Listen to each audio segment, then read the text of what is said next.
Magandang araw kaibigan! Tuloy po kayo sa Felicidad's Channel. Sa mga kwento ng buhay at pag-ibig na hinalukay sa natatagong baul ni Felicidad. Pero bago po tayo magpatuloy, huwag niyo pong kalilimutan na i-like ang video, i-subscribe ang channel, at i-click ang notification bell para lagi kayong updated sa mga parating pa na upload.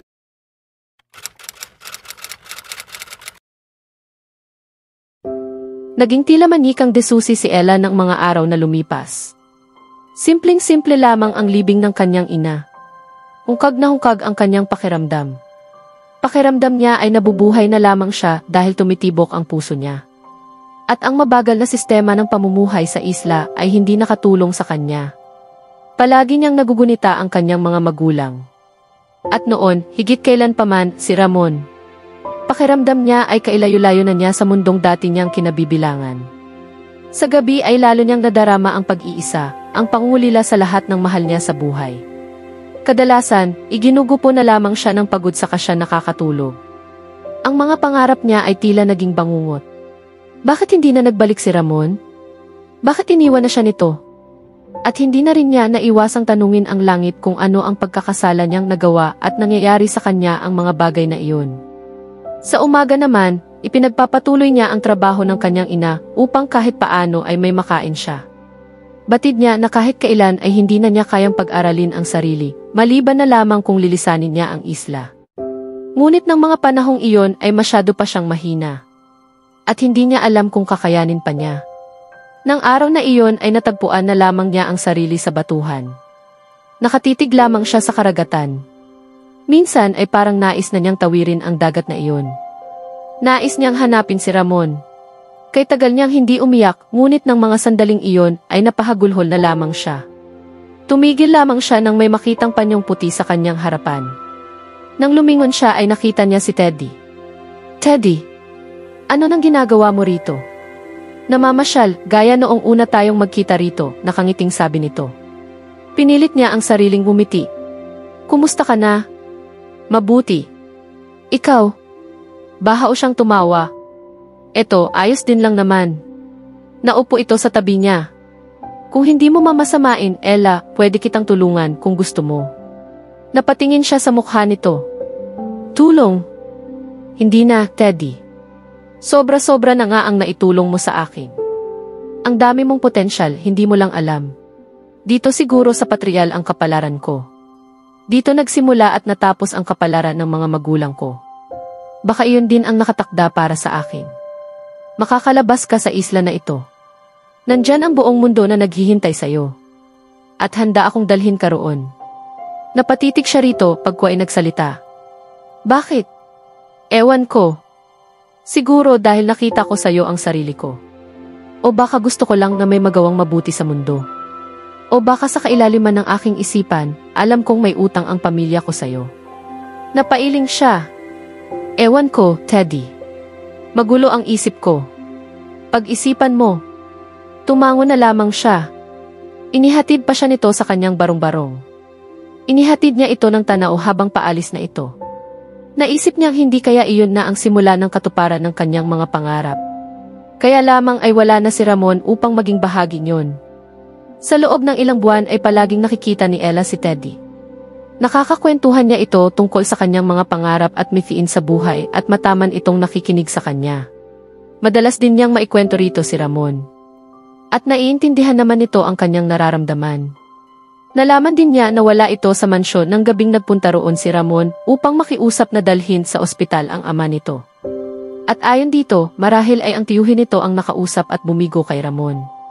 Sa pag-uusap nila ay marami siyang natuklasan tungkol sa mga Inevilla. Natuklasan niya na si Horacio Inevilla pala na siyang alkalde nila ay may malubhang sakit. Ilang taon na pala itong pinahihirapan ng leukemia. Sa tingin niya ay natagpuan niya ang sarili kay Teddy. Ang ipinagkaiba lamang nila, bukod sa mayaman ito ay mas nahihirapan ito sa sitwasyon nito. Nakatunghay lamang ito habang unti-unting iginugupo ng sakit ang ama nito. Marami pa silang napagkwentuhan. At unti-unti, natatagpuan niya ang sariling bumabalik sa dating siya. Sa dating daigdig na kinabibilangan niya. Hindi pa rin naman nagsasawang mag-alok ng tulong sa kanya si Teddy. At aaminin niya, nais na niyang tanggapin ang tulong na iyon. Ni minsan ay hindi ito nagpahiwatig na may pagtingin ito sa kanya. Kapag nag-uusap sila nito ay hindi naman niya ito kinakitaan ng pagiging romantiko sa kanya. Naging magkaibigan lamang sila nito. Oo, ito ang klase ng lalaking hindi mahirap mahalin, ngunit batid niya na wala siyang madaramang kahit na ano para dito. Si Ramon pa rin ang nasa puso niya. Nang hapong iyon, gaya ng araw-araw na nangyayari ay inihatid siya ni Teddy sa barong-barong niya. Inihatid na lamang niya ito ng tanaw habang naglalakad ito palayo. Nang bumaling siya sa kanyang kaliwa ay natanawan niyang nakamasid sa kanya si Gracia. Ninisyan niya ito. Umiti rin naman ito sa kanya. Bahagya pa siyang nagtaka nang lumapit ito. Kumusta, Anito? Eto ayos naman. Ikaw? Kailan ka babalik sa kabilang bayan?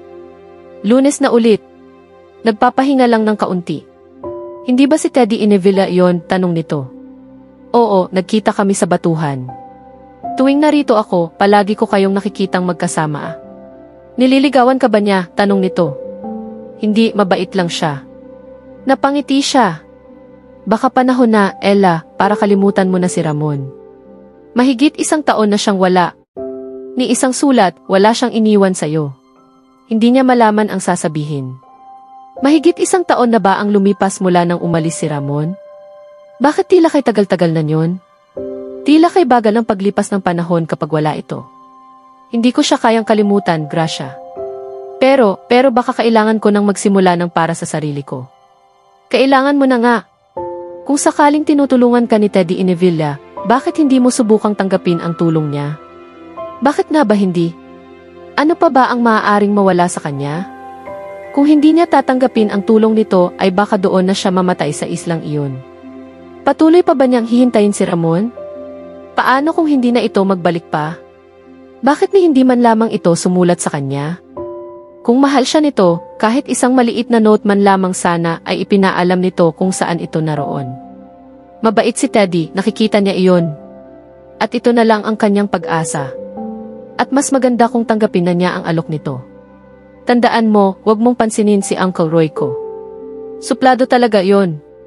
Palaging mainit ang ulo dahil hindi siya ang magiging presidente ng kumpanya namin, bulong ni Teddy kay Ella nang pumasok sila sa loob ng mansyon.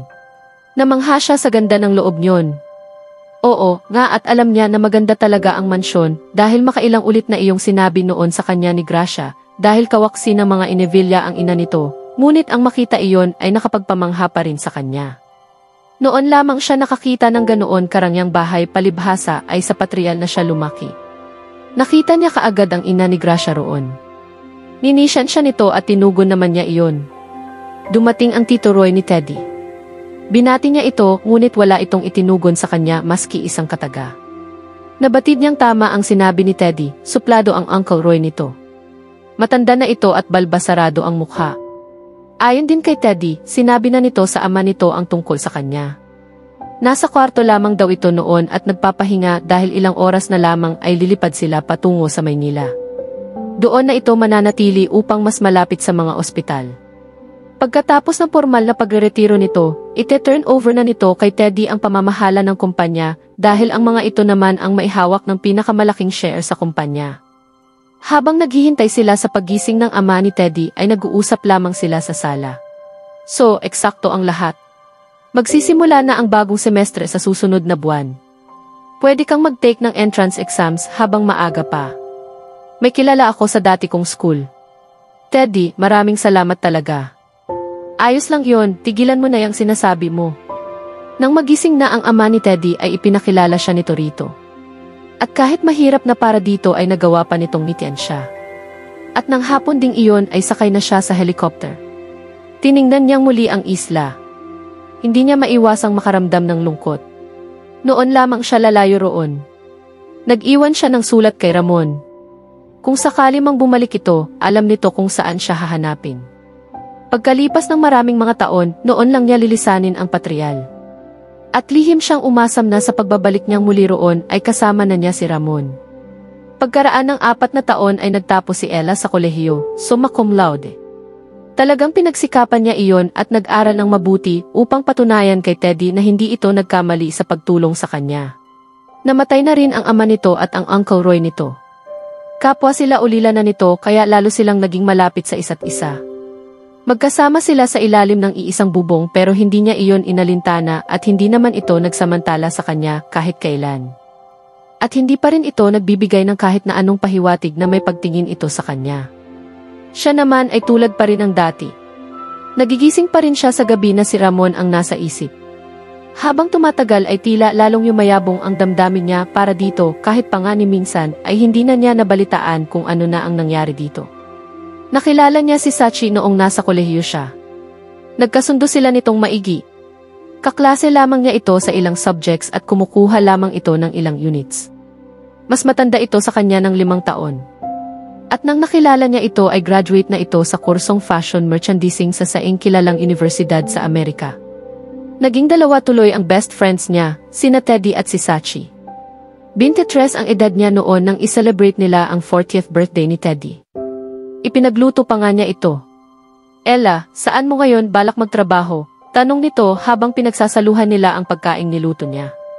Sinabi niya kung saan niya nais na mamasukan. Bakit hindi na lang sa kumpanya ko? Maaari kitang bigyan ng posisyon kung gusto mo. Alam kong malayo ang kurso mo sa negosyo, pero pwede kang magsimula doon. Para lang makakuha ka ng karanasan. Hindi ba, sobra-sobra na yata ang tulong mo sa akin, Teddy, nahihiyang sabi niya. Siyempre, hindi. Wala kang ideya kung gaano mo ako natulungan sa paglipas ng mga taon, Ella. Kung wala ka, baka nabaliw na ako. At saka, alam kong magiging asset ka sa kumpanya. Pumayag na rin siya. Naging promotions department head siya matapos ang ilang buwang personal na pagtitrain sa kanya ni Teddy. Nagkaroon ng bulong-bulungan tungkol sa relasyon nila nito. Kesyo kay bago-bago pa lamang niya ay ipinagkatiwala na kaagad sa kanya ang posisyong iyon. Binaliwala niya iyon. Malinis ang konsyensya niya. Wala silang ginagawang masama nito. Sa loob ng 2 taon, nagtrabaho siya sa kumpanya ni Teddy. Marami siyang natutuhan. Na-master niya ang kanyang trabaho, napatunayan niya na deserving siya sa posisyong iyon. Nag-enjoy siya ng husto sa trabaho at nalaman niyang mas mahusay siya roon. Dahil doon ay hindi na niya isinakatuparan ang unang planong magtrabaho sa istasyon ng telebisyon. Naisip din niya na malayo na rin ang narating niya sa buhay, ngunit nanatiling may bakanting espasyo sa kanya. At batid niyang tanging si Ramon lamang ang makapagpupuno niyon. Kadalasan ay naiisip pa rin niya ito. Kung saan na ito naroon, kung nakapag-asawa na ba ito ng iba. At sa tuwing maiisip niya na baka may iba ng babae sa buhay nito ay nalulungkot siya. Nasasaktan siyang isipin na hindi nito tinupad ang mga pangako nito. Na hindi ito naging totoo sa kanya. Nasa kanya pa rin ang singsing na bigay nito at hindi niya iyon isasauli rito hanggat hindi nito iyon binabawi sa kanya. Minsan ay nagpasya siyang bumalik sa patrial. Dinalaw niya ang puntod ng kanyang mga magulang. Dinaanan din niya si Gracia. Dalaga pa rin ito at nagtatrabaho pa rin sa kabilang bayan. Inalam niya mula rito kung nagbalik na si Ramon. At nasorpresa siya nang malaman niya na nagbalik nga ito roon 1 taon ang nakalipas mula nang umalis siya. Hinanap ba niya ako, Gracia? Tanong niya rito. Oo, hinanap ka rin naman. Ano nang ibig mong sabihin? Dinalaw lang niya ang puntod ni Mang Pedrito pero umalis din siya. Ibinigay mo ba ang sulat ko sa kanya? Binigay ko. Wala iyang iniwang sulat. Wala eh. Alam ba niya kung nasaan na ako ngayon? Nakalagay naman yata sa sulat, di ba? Tumango siya. Wala naman kasi siyang gaanong nabanggit tungkol sa'yo. Nalaglag ang mga balikat niya. Bigla ay para siyang nahilo. Nasaan na kaya siya ngayon? Tanong niya pagkuan. Ewan ko. Hindi naman niya sinabi eh. Nilisan niya ang patrial na kay bigat-bigat ng dibdib. At nang magbalik siya sa Maynila, sinalubong pa siya ng isang napakasamang balita. Na si Teddy ay may sakit na leukemia, tulad ng ama nito noon. Sa loob ng 2 taon ay kung saan-saang espesyalista nagpatingin si Teddy. Mula sa Amerika hanggang sa kasulok-sulukang bahagi ng Tibet. Mula sa mga mahuhusay na doktor hanggang sa mga ritual healers, hanggang sa ito na rin ang nagpasyang tigilan na iyon. Tumigil na rin itong mag-respond sa mga treatments makalipas ang 1 pang taon. Hindi niya ito iniwan. Nanatili lang siya sa tabi nito at hindi na niya gaanong na-monitor ang kumpanya niya. Lumaki ang pagkakautang ng kumpanya sa bangko at gobyerno. Alam niyang mahal ni Teddy ang kumpanya. Iyon kasi ang tanging naiwan ng ama ni Torito. Iyon ang legacy ng mga Inevilla. Nasasaktan siya kapag nakikita ito sa ganoong kalagayan. Hindi na niya ito makilala. Halos butot balat na lang ito habang nakaratay sa kama nitong hindi na nito nilisan ng mga huling araw. At hindi niya maiwasang umiyak. Bakit ba lahat ng mahal niya sa buhay ay nawawala sa kanya? Ginagap nito ang kamay niya. Ella, huwag ka umiyak. Pinilit niya ang sariling tumahan. Maihihilingin sana ako sa'yo. Sana pumayag ka. Ano man. Kahit ano pa. Pakakasal ka sa akin, Ella. Hindi na siya nagtanong, agad siyang tumango. Makalipas ang 1 oras ay dumating ang ipinatawag na judge. Habang ikinakasal sila ni Teddy ay parang dinudurog ang kanyang puso dahil sa nakakaawang kalagayan nito. Si Sashi at 2 mapagkakatiwalaang empleyado ng kumpanya ang tumayong saksi. At hindi pa man nag-1 oras makalipas ang kasal ay binawian na ng buhay si Teddy. Iyon ang isa sa pinakamasakit na bagay na nangyari sa kanya. Marahil, kung wala lamang si Sachi sa kanyang tabi ng mga oras na iyon ay baka nabaliw na siya. Sa ika-4 na pagkakataon ay nawala sa kanya ang isang taong minamahal niya. At ng oras na para harapin niya ang mga abogado ay ginawa niya iyon ng buong tapang. Nalaman niya na baon na sa utang ang kumpanya iniwan ni Teddy. Ang tangi niyang magagawa ay ang ibenta ang kumpanya para may maiwan sa kanya kahit na kaunti. Ayaw niyang mangyari iyon. Hindi niya iyon mapapayagan. Utang niya iyon kay Teddy. At hindi niya alam kung ano ang mararamdaman ng sa gitna ng dalamhati at kawalang magawa ay dumating ang isang taong makapagbibigay muli sa kanya ng kumpanya. Si Ramon. Nang pumasok sa kanyang opisina si Ramon ay hindi kaagad siya nakapagsalita. Taglay pa rin ito ang kagwapuhan kahit naging maautoridad na ang anyo nito. Naisa na niya itong yakapin at hagkan ngunit hindi niya nagawa sapagkat tila kay lamig ng tinging ipinuko nito sa kanya. Blanko ang ekspresyon ng mukha nito. At hindi niya inaasahang ganoon ang magiging muli nilang pagkikita. Ramon, masaya ako na hindi mo pa rin ako nakakalimutan. Nanatiling blanko ang anyo ng mukha nito. Siyempre naaalala kita. Paano ba naman kita malilimutan? Hindi na ako magpapaligoy-ligoy pa, Ella. Kung gusto mo ang kumpanya, ibibigay ko sa'yo. Napaluha siya sa galak. Talaga, Ramon? Salamat. Pero may kondisyon. Tumigil siya. Pakakasalan mo ako. Magiging ari-ari ang magkatuwang ang kumpanya. Mag-isip ka agad, Ella. Binibigyan lang kita ng 2 minuto. Hindi na umabot ng kahit 1 minuto, pumayag na agad siya. Magaling. Sumama ka sa akin. Naguluhan siya. Bakit nanatili itong malamig sa kanya? Inaasahan pa naman niyang hahagkan siya nito at yayakapin. Nalunod sa saya ang kanyang dibdib nang sabihin nitong magpapakasal sila. Ngunit tila lumabo ang lahat. Ang tanging malinaw ay ang proposal nito. Nawala pa nga sa isip niya na hindi pa siya nakakapagbabang luksa. Naguguluhan man ay sumunod siya rito. Sumakay sila sa elevator. Ramon, bakit ganito? Saan tayo pupunta? Magpapakasal na tayo. Ha, ngayon na? Oo, ngayon na. Pero ano, Ella? Ano? Bahagyang tumaas ang boses nito. Hindi niya agad nagawang magsalita. Bigla ay may nabasa siyang galit sa mga mata nito. Bakit mo talaga ako pakakasalan, Ramon? Tanong niya. Sabihin mo na lang kung ayaw mo na. Hindi. Gusto mo bang mawala ang kumpanya? Sagutin mo ako. Hindi. Hindi ko gusto. Kung ganoon, wala ka ng pagpipilian ngayon, hindi ba? Nang bumukas ang pinto ng elevator ay dumiretso na sila sa kotse nito. Hindi nagtagal ay nakaharap na sila sa huwes. Kay bilis ng pangyayari, kasal na kaagad sila. Ni hindi man lang siya nito hinalikan. Pagkatapos ng maikling seremonya ay nagpatiuna na ito palabas ng sala ng judge. Ito ang bahay ko. Hindi kasing laki ng naging bahay ninyo ni Teddy Inevilla, pero sana hindi mo ito isipin na problema, sarkastikong sabi sa kanya ni Ramon pagkapasok nila sa bahay nito. Pakiramdam niya ay nasa loob siya ng isang ipu-ipo. Ramon, bakit? Itinaas nito ang kamay. Pwede bang tigilan mo na ang katatanong kung bakit? Masakit sa tainga. Alam naman nating pareho na naggagamitan lang tayo. Gusto ko ng aking paghihiganti. Gusto mo naman ng pera mo. Ngayon, yung unang kwarto sa itaas ang sa akin. Pumili ka na lang ng magiging kwarto mo. Iyon lang at umakyat na ito habang siya ay naiwang nakatulala. Halos hindi na niya kilala si Ramon. Paghihiganti. Ano ang ibig nitong sabihin? Nagalit pa rin ito sa mga Inevilla hanggang ngayon? Ngunit wala na ni isang Inevilla ang nabubuhay. Naunawaan din niya na siya ang tinutukoy nito. Hindi niya malaman kung ano ang napasukan niya. Hindi ba naunawaan ni Ramon ang ipinaliwanag niya rito sa sulat? Sinabi niya rito ang lahat-lahat. Marahil ay sukdulan ang galit nito sa mga Inevilla. Marahil ay pati sa kanya. Kasalanan ba niya na tinanggap niya ang alok noon ni Teddy?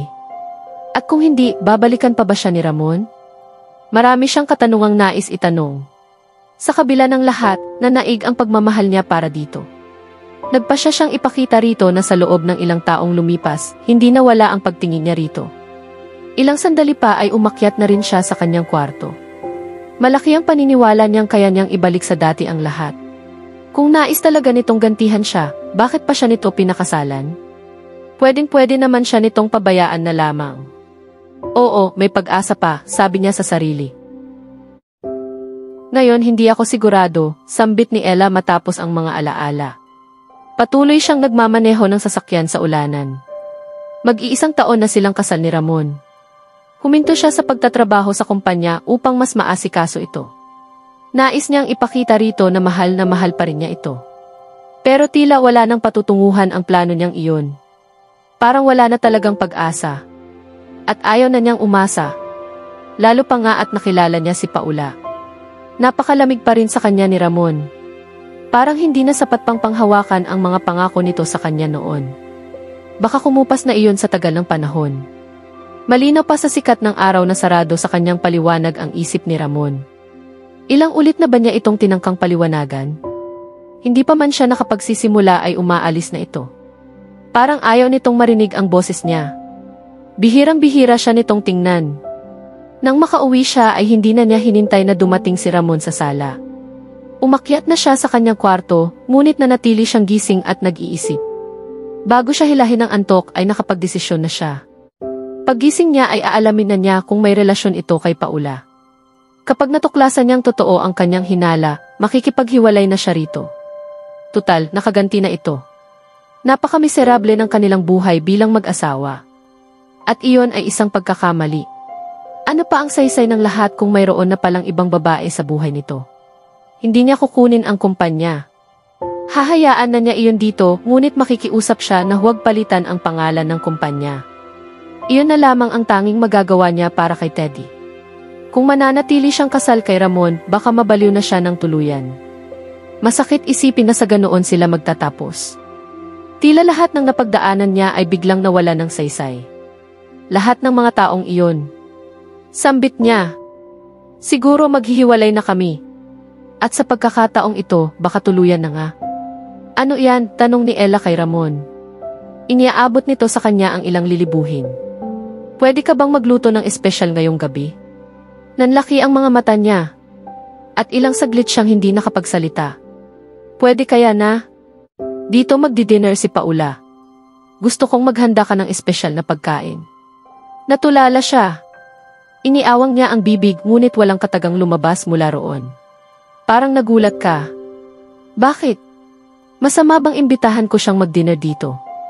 Hindi pa rin niya nakuhang magsalita. Marahil ay hindi rin niya alam ang kanyang sasabihin. At pakiusap, bumili ka ng isang bote ng wine. Sige, kailangan ko nang umalis. At tumalikod na siya. Noon lamang niya natagpuan ang lakas ng loob na tumawag, Ramon. Muling lumingon ito, yes? May karelasyon ka ba kay Paula? Tanong niya ng matapang. Kung meron man, ano ang gagawin mo dyan? Pakiusap, sagutin mo lang ang tanong ko. Meron ka ba? Saglit na pinakatitigan lamang siya nito. Maya-maya ay nagsalita ito. Hindi ko kailangang sagutin ang tanong na iyan. Iyon lang at tumalikod na itong muli at iniwan siya roon. Ramon, sagutin mo ako. Sagutin mo ako. Tumaas na ang boses niya. Lahat ng kinikimkim niyang galit ay sumabog na. Lumapit ito sa kanya at hinawakan siya sa braso. Wala kang karapatang magtanong sa akin ng ganyan. Asawa mo ako. Sa pangalan lang, Ella. Hindi pa rin ba malinaw sa iyo ang lahat hanggang ngayon? Kahit sa pangalan lang, Ramon. May karapatan akong malaman. Nagpalitan tayo ng panata. Oo, nagpalitan nga tayo. Pero pareho naman tayong mahina sa pagtupad ng mga panata, hindi ba? Patuyang sabi nito sa kamarahas na pinakawalan ang braso niya. Naglakad na ito palabas. Hinihingal siyang napaupo sa sofa. Hindi niya alam ang gagawin. Hanggang sa matagpuan na lamang niya ang sariling tinatawagan si Sachi. Umalis ka na, Ella. Diyos ko. Masokista ka ba? Ano pang hinihintay mo? Pwede kang magsimulang muli. Hindi mo siya karapat-dapat. Kung nabubuhay pa si Teddy, sigurado akong hindi siya nasisiyahan sa ginagawa mo, litanya sa kanya ni Sachi. Nakipagkita siya rito. Iiwan ko siya, oo, kapag nalaman ko na talaga na may relasyon sila ni Paula, sabi niya. Tiningnan siya nito na tila ba hindi makapaniwala sa kanya. Ella, maawa ka naman sa sarili mo, bulalas nito pagdaka. Kailangan ko itong makita para makasigurado, desidido niyang sabi. At ngayon, ano nang gagawin mo? Ipagluluto mo ba ang babaeng yon? Diyos ko, ano ba yan? Kailangan kong gawin ito. Para na rin sa sarili ko. Gusto kong makumpirma gamit ang sariling mga mata. Para tuluyan na akong makapag-move on sa nakaraan. Matagal na akong parang nakalutang. Hinahawakan ko pa rin ang mga alaala, kaya siguro ganito nangyari sa akin. Ano ba naman ang isang gabi lang? O baka naman wala talaga silang relasyon. Hindi ko alam kung ano ang gagawin sa iyo, Ella. Gusto kitang sampalin para bumalik ka na sa katinuan mo. Hinawakan nito ang kamay niya. Kahit anong mangyari pwede mo akong tawagan. Pwede kang pumunta sa bahay ko. Alam mo naman yun, di ba? Tipid lamang siyang ngumiti. Salamat, Sachi. Simpleng damit lamang ang isinuot ni Ella ng gabing iyon. Nakapagluto na siya at hinihintay na lamang niya ang pagdating ni Ramon at Paula. Kinakabahan siya na hindi niya mawari, ngunit handa na siya sa kung anuman ang mangyayari. Eksaktong alas 7 ng gabi ay dumating na ang dalawa. Ni hindi na nag-abala si Paula na alisin ang pagkaka-abriset nito sa kanyang asawa. Hello, Ella. Tila ng uyam ang ngiti nito. Tipid na lamang siyang ngumiti. Nakapagluto na ako. Nagpatiuna na siya sa komedor. Nakasunod lamang ang dalawa sa kanya. Naupo si Ramon sa kabisera. Naupo naman siya sa kaliwa nito at si Paula sa kanan. Tila wala siya roon habang kumakain sila. Panay ang halakhakan ng dalawa. Gusto na niyang umalis doon ngunit tila siya itinulos na roon. Talagang gusto ko ang sense of humor mo, Ramon, malambing na sabi ni Paula. Naalala mo ba yung isang beses na pumunta tayo sa Cebu para sa conference? Humalakhak siya. Sobrang naaalala ko kung gaano mo pinatawa si Mr. Asuncion. Tawa siya ng tawa hanggang sa. Humalakhak ulit siya habang banayad na hinahampas ang balikat ng asawa. Humalakhak din si Ramon. Tawa siya ng tawa hanggang bumagsak ang kanyang dentures. Habang nagkakatawanan ang dalawa ay nais naman niyang umiyak. Magkasama pala ang mga ito sa conference na dinaluhan ng asawa niya ilang buwan na ang nakararaan. Ayaw na niyang isipin kung ano pa ang ginawa ng dalawa habang magkasama. Bakit naman sasama si Paula doon kung hindi ito isinama ni Ramon? 3 araw at 2 gabi iyon kung hindi siya nagkakamali. 2 gabing hindi siya nakatulog. At sigurado siyang 2 gabing hindi rin nakatulog ang kanyang asawa. Kaya lang ang kaibahan nila, mag-isa siya samantalang kasama nito si Paula. At kung titingnan ang dalawa, lalong gumuho ang pag-asang maaayos pa ang lahat sa kanila ng kanyang asawa. Subalit nakuha pa rin niyang umiti para man lang maisalba ang kakapiranggot niyang pride na natitira. O Ella, saka pala isa wakas, tila naging conscious si Paula na naroon siya. Yes, ano yon? May fashion show ako bukas ng gabi. Sana okay lang sa'yo kung hihiramin ko ulit si Ramon. Nakakaloko itong umiti. Walang problema. Palagi mo naman siyang hinihiram sa akin. Masaya at nagpapasalamat ako na sa wakas, nagpaalam ka, hindi niya napigilang sabihin. Bumilis ang tibok ng puso ni Ramon sa pagkabigla, habang si Paula ay lalo pang napangiti. Oo, anyway, napaka-obliging ni Ramon. Asigurado akong ganoon ka rin, sagot niya ng may sarkastikong tono. Talagang give and take ang relasyon namin. Hinawakan pa ni Paula at pinisil ang kamay ni Ramon na nasa ibabaw ng mesa. Talaga? Well, Tumayo na siya. Kailangan ko ng umakyat. Sana magustuhan mo ang pagkain mo. Hindi na niya kaya pang tagalan ang eksena roon. Tuloy-tuloy siya sa kanyang kwarto. Ipinatong niya sa kama ang malaking bag at nagsimulang mag-empake. Nang buksan niya ang kwarto pagkatapos mag-empake, ay nakatayo roon si Ramon. Bakit mo ginawa iyon? Tanong niya sa kanya. Anong ginawa? Yung ginawa mong eksena kay Paula.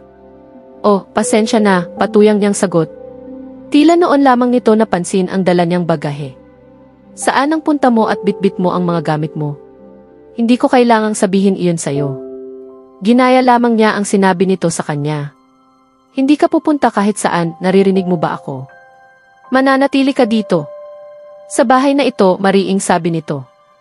Hindi, Ramon. Aalis na ako at wala ka na magagawa. Sawang-sawa na ako sa ganitong buhay. Hindi, Ella, hindi ka pwedeng umalis? Oo, kaya ko umalis. Kung aalis ka, mawawala sa'yo ang kumpanya. Bakit mawalala sa akin? Iyan ay ariing mag-asawa, tandaan mo. Natahimik ito. So, aalis ka na dahil na-realize mo na pagkatapos ng lahat, sa iyo rin naman ang kalahati niyon, ganoon ba, Anito Pagwan? Hindi, aalis ako dahil na-realize ko na pagkatapos ng lahat, nakabayad na ako sa lahat ng tulong mo. Salamat nga pala. Dumiretso na siya sa kanyang kotse. Walang lingon likod niyang nilisan ang bahay na iyon at nahiling na sana ay kasimbilis ng paglisan niya ang paglimot sa lalaking iniwan niya roon. Maaari kang manatili dito, Ella, wika ni Sachi nang mabuksan ang isang kwarto ng malaking bahay nito. Salamat, Sachi. Para iyon lang. Hindi mo lang alam kung gaano katagal kong hinintay na matulog ka riyan. Mabuti naman at natauhan ka na rin.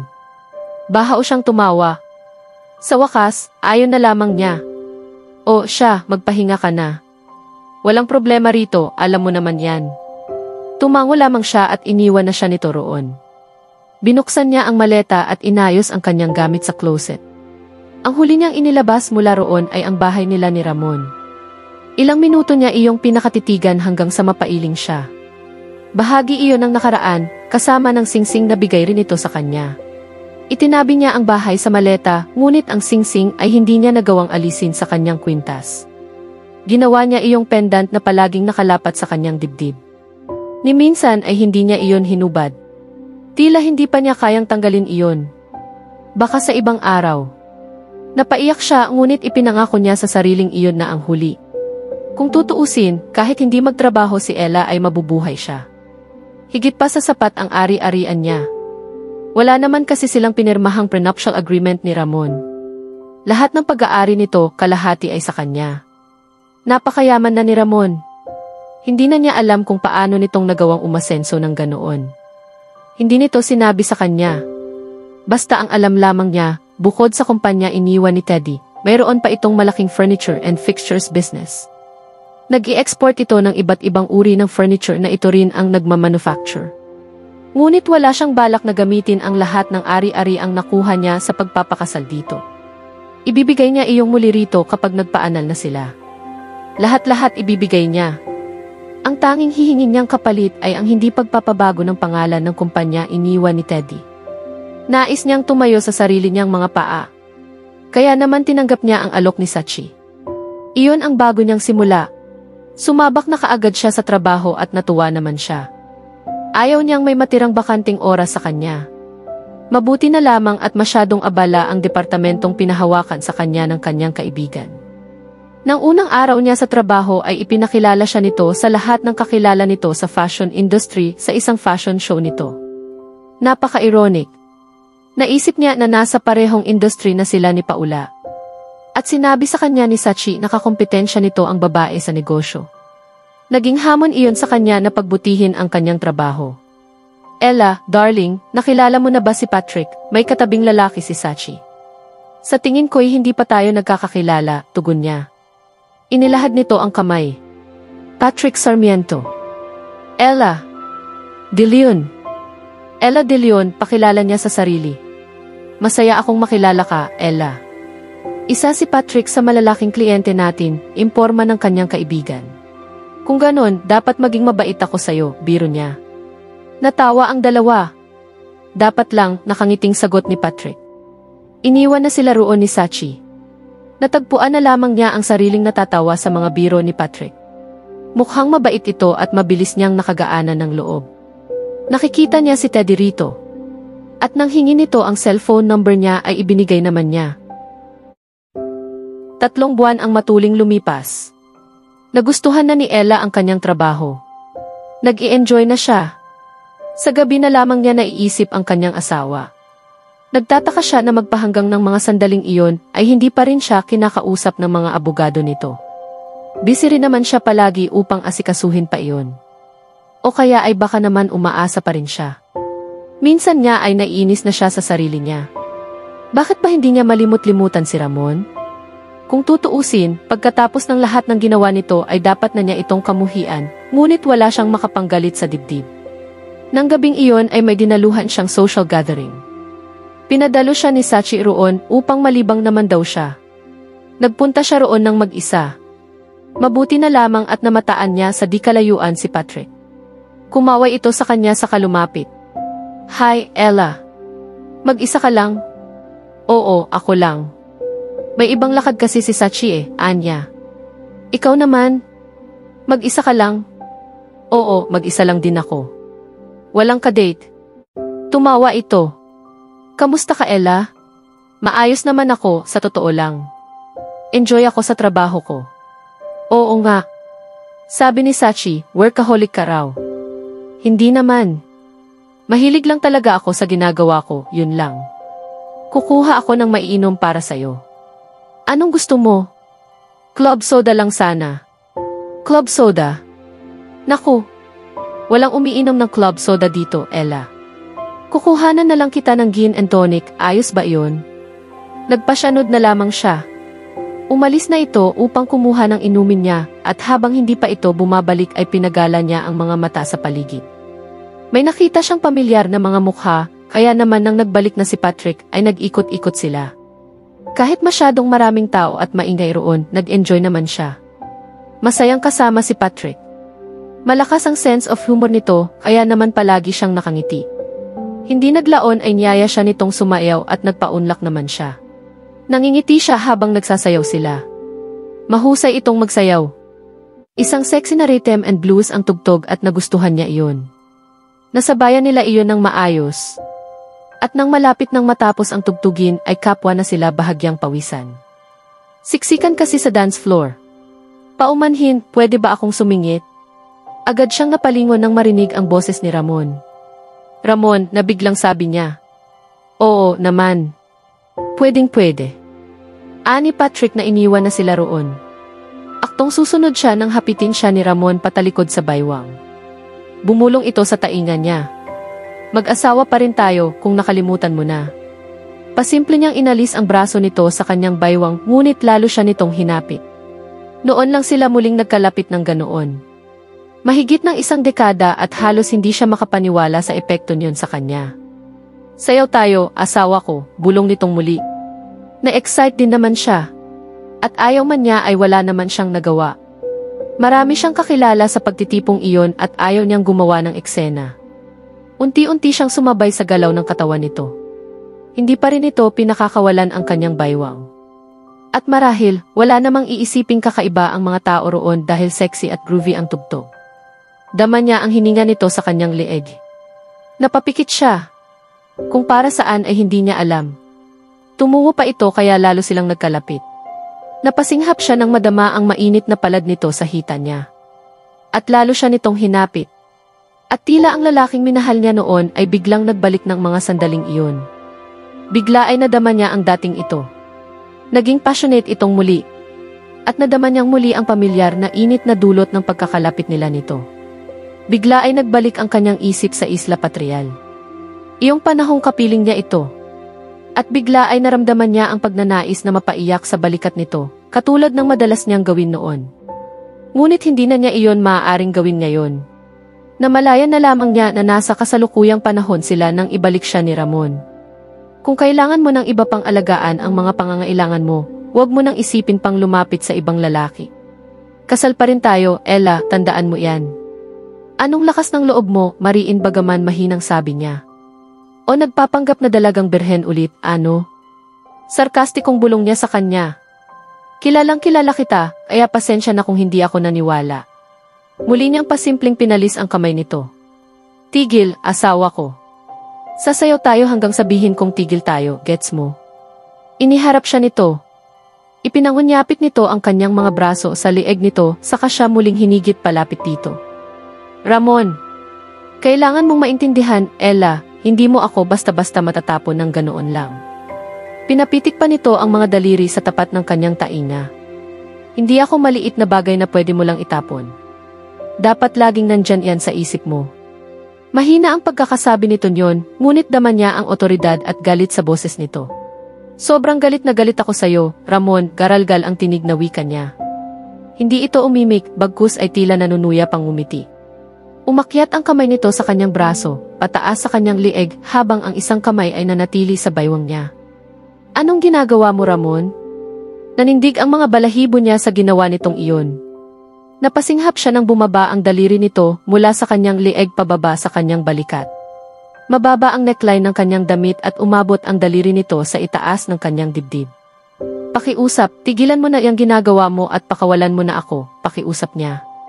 Ngayon, ako ang nagtatakda ng mga patakaran at ikaw, Ella, wala kang magagawa kundi sumunod, naririnig mo ba? Ramon, pakiusap. Gaano katagal ba nagkasakit si Teddy bago siya namatay? Gaano nakatagal mula nang huli kayong nagtalik, Ella? 1 taon na siguro o mas matagal pa? Ang bastos mo, Ramon. Gusto mo ba tayong magtalik? Pwede nating ayusin yan, alam mo. Nais na niya itong sampalin, ngunit sa huling sandali ay hindi niya nagawa. Marami pa ring tao roon at ayaw naman niyang mapahiya si Sachi. Ikaw ang pinaka. Sabihin mo sa akin, Ella, hinahanap mo pa ba ang mga kamay na ito na muling humawak sa'yo? Ipinagpatuloy nito ang pagpapasayad ng kamay sa kanyang katawan at paghapit sa kanyang baywang. Pakawalan mo ako, Ramon. Bakit? Nakalimutan mo na ba yung panahon na magkasama tayo sa loob ng parola? Kasi hindi ko pa nakalimutan. Maliwanag ko pa ring naaalala kung paano mo tinawag ang pangalan ko, kung paano mo mahigpit na niyakap ako nung marating mo ang rurok mo. At pwede nating gawin ulit para lang sa saya. Walang hiya ka, Ramon. Nais nang tumulo ng mga luha niya, ngunit pinigil niya ang sarili. Hindi na siya muling iiyak. Marami na siyang nasayang na luha dahil dito. Lalo lang nitong hinigpitan ang pagkakahapit sa kanya. Sige na, Ella. Sa huli, asawa mo ako. Hindi pa natin na ipapaloob ang kasal natin at baka panahon na para gawin natin yon. Sa totoo lang, hindi ko pa nakuha ang nararapat sa akin. Hindi kailanman. Hindi na kailanman, bulalas niya ng may galit. Napansin ko kung gaano ka na lumaki. Napuno ka na sa tamang mga lugar. Nagtataka ako kung pareho ka pa ring umungol ng inosente gaya ng dati. Pero aba, duda ako dyan. Gawin natin yan, tapos doon mo na lang tukuyin kung sino ang mas magaling, ako ba o si Teddy. Noon siya hindi nakatiis. Ibinaon niya ang kuko sa batok nito upang maalis ito sa mahigpit na pagkakayakap sa kanya, saka siya nagmamadaling lumayo. Nasalubong naman niya si Patrick. Ayos ka lang ba? Tanong niya sa kanya. Ayos lang lahat. Kailangan ko na pong umalis, Patrick. Talagang na-enjoy ko ang gabi. Hanggang sa muli nating pagkikita, siguro. Sumakay siya sa kanyang kotse at nagmamadaling nilisan ang lugar na iyon. Agad na kinausap ni Ella ang kanyang abogado. Nag-file siya ng annulment. Nang maayos niya iyon ay tila siya nakahinga ng maluwag. Balik na naman sa dati ang takbo ng buhay niya. Nang araw na iyon ay nasa opisina lamang siya. Masyado siyang busy hanggang magtanghalian. Nagulat na lamang siya nang biglang bumukas ang pinto ng opisina niya at iluwaan yon si Ramon. Ano ito? Itinaas nito ang mga papeles na hawak. Tiningnan niya iyon at natuklasan niyang iyon na ang annulment papers. Annulment papers, ano pa ba? Sarkastikong sabi niya. Hinding-hindi kita bibigyan ng annulment, Ella, mariing wika niya. Pwede ba, Ramon, tigilan na natin to, wala itong pupuntahan. Nasagad na siya ng tuluyan. Hindi mo ba maintindihan? Hindi ka na kailanman magiging malaya muli, Ella. Pwede kang tumakbo palayo sa akin pero palagi kitang hahanapin. Pahirapan kita, naiintindihan mo ba? Hindi ko, sigaw niya. Siyempre, naiintindihan mo. Napakadali lang nito. Ikaw ang pumili ng lahat ng ito, Ella. Ikaw mismo ang nagdala nito sa sarili mo. Matuto kang panindigan ang mga pinili mo. Kaya sa susunod na gagawa ka ng malaking hakbang, mag-isip ka ng 2 beses muna. Handa akong ibigay sa'yo ang kumpanya kapalit ng annulment na iyan. Isa lang ang hihingin ko, huwag mong palitan ang pangalan ng kumpanya. Nilapitan siya nito at marahas siyang hinawakan sa magkabilang braso. Huwag lang palitan ang pangalan?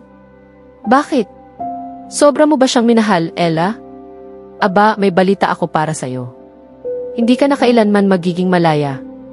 Nakaposas ka sa akin at gagawin ko ang lahat para manatili iyon hanggat nabubuhay ako. Ang kaya mo na lang gawin ay ipanalangin na maagang mamatay ako. Natulala siya sa sinabi nito. Sabihan mo ang mga abogado mo na ihinto na ang kaso ngayon din o gagawin ko ang lahat para mapalitan ang pangalan ng kumpanya sa akin. Bakit mo ginagawa ito? Tanong niya nang nanghihina. Dahil wala kang ideya kung ano ang pinagdaanan ko.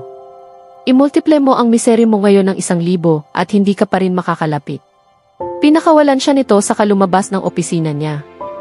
Nanlalatang napaupo na lamang siya sa silya. Alam mo, Ella, para mawala ang problema mo, sumama ka sa akin na mag-gym. Marahil ay sa kawalang maisuhestyon ay iyon na lamang ang sinabi sa kanya ni Sachi nang sabihin niya rito ang kanyang problema. Ewan ko ba, Sachi? Pakiramdam ko, mababaliw na ako. Bakit hindi ako pwedeng magkaroon ng normal na buhay? Daing niya. Ang sagot ay pag-gym, kumpas ka na, girly. Hila-hila siya nito paakyat sa kanyang kwarto. Wala na siyang nagawa kundi ang magpasyanod. Nag-enroll siya sa Taibo class upang sabay sila nito palagi. Nang matapos ang klase nila ay nagyaya itong mag-night out. Nagpunta sila sa isang bar. Pumwesto sila sa isang sulok. Isang tila pabilog na couch ang upuan doon. Nang maka-order sila ng inumin ay namataan nila si Patrick. Hello, ladies, nakangiting bungad nito sa kanila. Hello, Patrick, halos magkapanabay nilang bati rito. May kasama ka ba? Tanong ni Sachi rito. Actually, naghihintay ako ng isang kaibigan. Mukhang hindi na siya darating, sagot niya. Bakit hindi ka nalang sumama sa amin? Anyaya ni Sachi. Oo naman. Naupo ito sa tabi niya. So, kumusta na? Okay naman, Anya. Ikaw? Hindi pa naging ganito kaganda ang pakiramdam ko. Umiti ito sa kanya. Kaswal nitong ipinatong ang braso sa sandala ng inuupuan niya. Hinayaan lang niya ito. Mukha naman kasing wala itong ibang intensyon. Hindi naman nagtagal at nag-enjoy na siya sa kumpanya ng dalawa. Kapwa nakakatawa ang mga ito. Pansamantala ay nalimutan niya ang kanyang problema. Nang itaas niya ang hawak na baso ng Baileys and Cream, bigla ay nanigas siya. Sa di kalayo ang mesa ay nakita niya sina Ramon at Paula. Tila hindi naman siya pansin ni Ramon dahil nakikipagtawanan ito kay Paula. Nakadama na naman siya ng paninikip ng dibdib at agad niyang kinastigo ang sarili sa nadama. May problema ba? Tanong ni Patrick sa kanya. Wala. Walang problema, mayos naman ang lahat, sagot niya ng medyo kinakabahan. Nang muli siyang mapalingon sa mesa ni Ramon at Paula, natagpuan niyang nakatingin na ang kanyang asawa sa kanya. Madilim ang anyo nito. Napansin na rin siya ni Paula. Kumaway pa ito sa kanya na tila ba ipinagmamalaki na kasama nito ang asawa niya. Alam niyang hindi siya dapat makaramdam ng paninibugho at iba yung galit dito. Hindi ba't siya pa nga ang nagsuhestyon na magpaanal na sila ng kasal ni Ramon? Ngunit ng mga sandaling iyon, tila nais niyang sugurin si Paula. Mabuti na lamang at tila mabilis makahalata si Sachi. Patrick, sa tingin ko mas mabuti siguro kung aalis na kami. Marami pa kaming aasikasuhin ni Ella bukas. Kung okay lang sa'yo. Walang problema. Tumayo na sila nang tawagin pa siya ni Paula. Ella! Napilitan siyang lingunin ito. Nakakatuwang makita ka dito. Hi Mr. Sarmiento, bati niya kay Patrick. Hi, Sachi. Hello, matabang na balik ni Sachi, habang si Patrick naman ay kinamayan pa si Paula. Saka nga pala Mr. Sarmiento, gusto kong ipakilala sa'yo si Mr. Ramon Joaquin, dagdag niya habang ipinapakilala ang dalawang lalaki. Nagkamay ang dalawa. Siya naman ay nakangiti lang kahit nais na niyang kalmutin ang mukha ni Paula. Bakit hindi mo sabihin kay Patrick kung kaninong asawa ang kasama mo? Nais sana niyang sabihin, ngunit sa huling sandali ay napigilan niya ang sarili. Nais din niyang bulyawan si Ramon. Malinaw pa sa sikat ng araw na may iba na ito. Bakit ba sobra-sobra ang galit nito sa kanya? Nakatitig lamang ito sa kanya. Hindi niya mabasa ang ekspresyon sa mukha nito. Itinaas na lang niya ang kilay upang ipakitang baliwala ang mga ito sa kanya. So, paano, Paula? Ramon? Mauuna na kami. Iyon lamang at nagpatiuna na siya sa paglabas doon. Nakasunod naman sa kanya ang dalawa niyang kasama. Sumakay na rin si Patrick sa sasakyan nito. Habang bumibiyahe ay kaisachi niya na ilabas ang nais niyang sabihin kay Ramon at Paula. Bagay na bagay silang dalawa. Nakita mo ba ang itsura ni Paula? Parang wala siyang hiya na ang lalaki niyang kadate ay may asawa na. Grabe ang kapal ng mukha ng babaeng yon, bulalas niya. Ang babae yon, mas bagay sa kanya ang tawaging pukpok. Galit na galit ako sa pukpok na yon. Ang plastic niya. Palagi niyang kinokopya ang mga disenyo ko. Tapos nagagawa pa niyang umiti sa akin na parang walang nangyayari, ani Sachi. Diyos ko, galit na galit ako kay Ramon. Hindi Ella. Ayoko mang sabihin pero hindi mo siya galit. Mahal mo pa rin siya. Nakasulat sa mukha mo. Ang swerte niya. Ano sa tingin mo ang kahihinatnan ng lahat ng ito? Hula ko, either si Ramon na mismo ang magpa-file ng annulment kung pipilitin na siya ni Paula na magpakasal, o iiwan niya si Paula kapag pinilit siyang magpakasal. Sa kahit anong paraan, talo ka pa rin. Ano ba naman itong napasok mo? Hindi ko rin alam.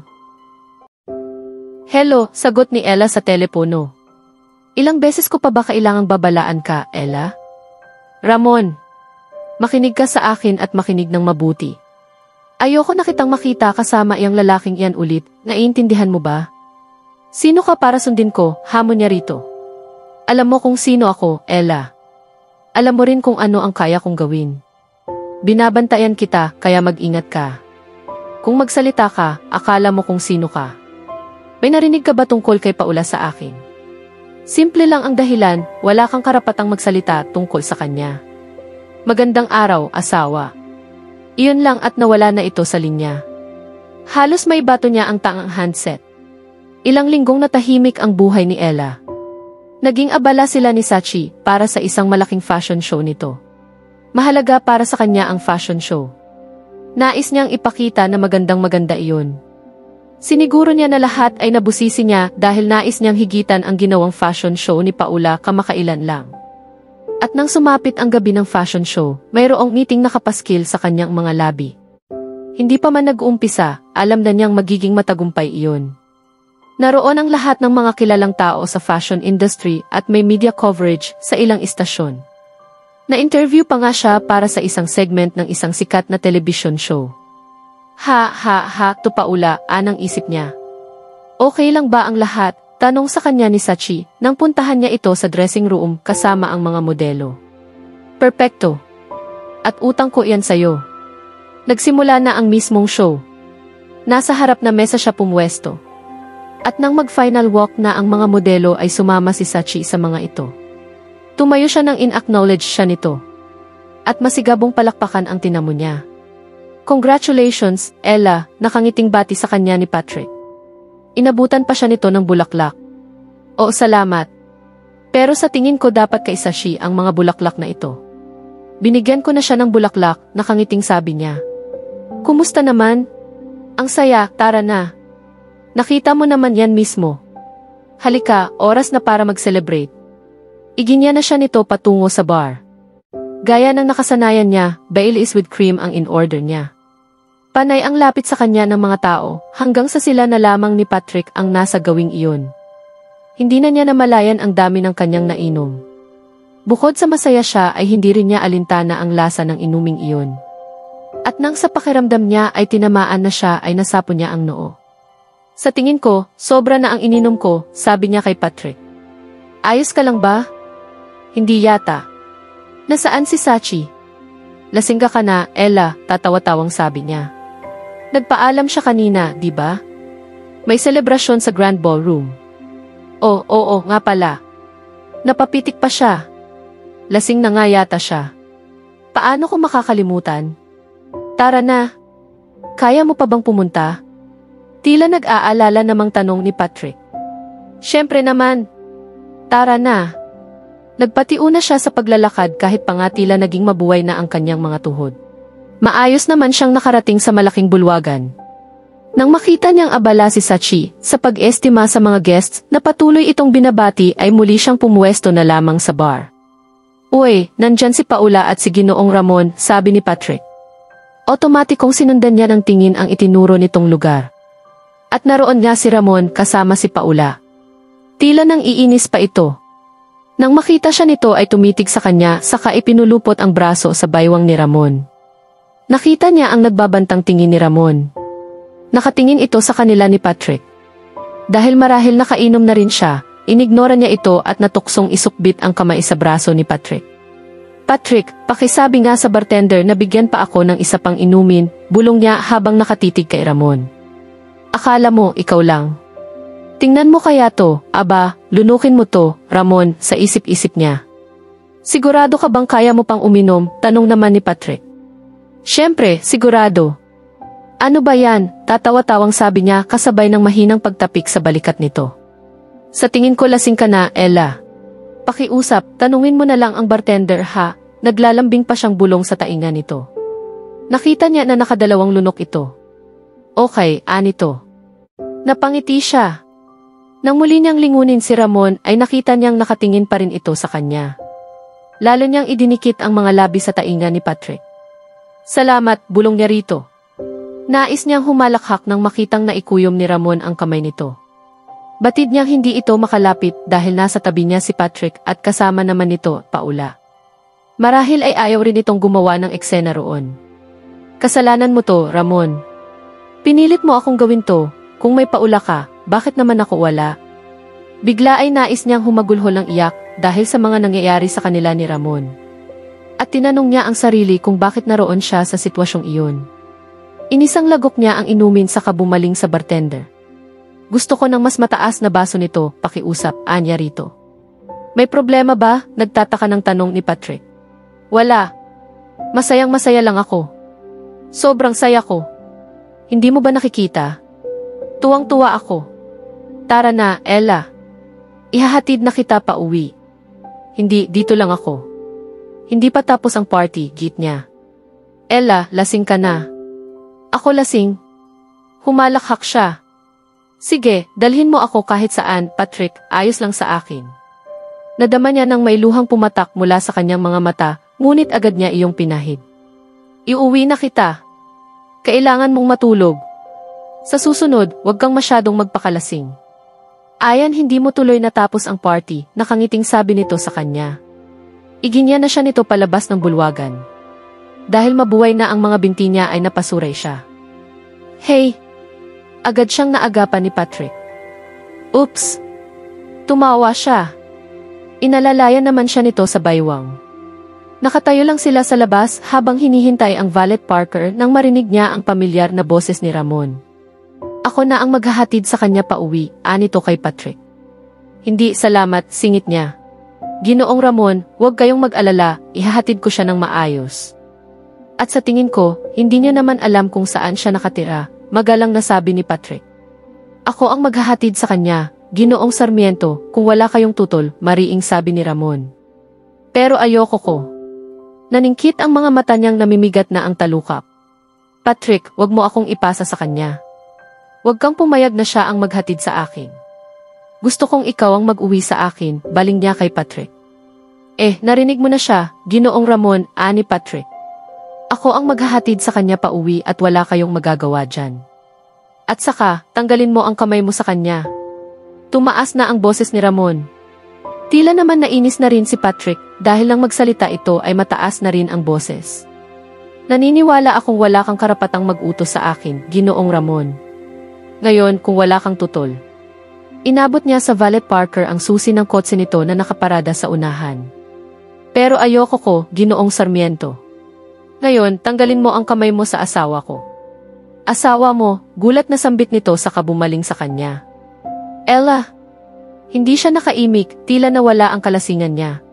Pasensya na po, Ginoong Ramon, hindi ko po alam, hinging paumanhin ito sa kakumala sa kanya. Hindi pa pala ako nakakapagpaalam kay Sachi, anya. Pakiramdam niya ay bigla siyang natakot kay Ramon. Kailangan kong bumalik sa loob. Hindi umimik si Ramon, sa halip ay hinawakan siya nito sa braso at isinakaisakotse nitong nakaparada na roon. Pumasok ka.